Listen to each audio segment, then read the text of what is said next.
शोहदाए वतन को सलाम। जंग हो या नागहानी आफत, अवाम को पाक फौज ने कभी मायूस किया, ना ही कभी तन्हा छोड़ा। पाक फौज के लसबेला हेलीकॉप्टर हादसे को 1 साल मुकम्मल हो गया।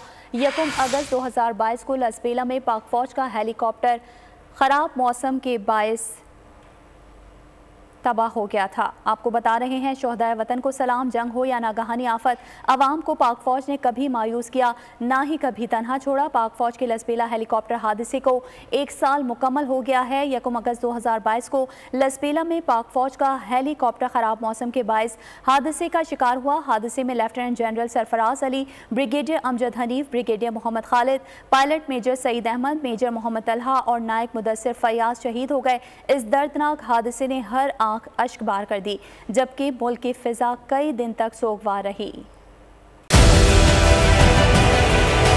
डिजिटल लोन स्कैम, अवाम को कर्जों के जाल में फंसाकर लूटने वाले भेड़िए बेनकाब। बोल की काविशें बारावर साबित हो गईं। ऑनलाइन कर्ज माफिया के गिर्द घेरा तंग हो गया है।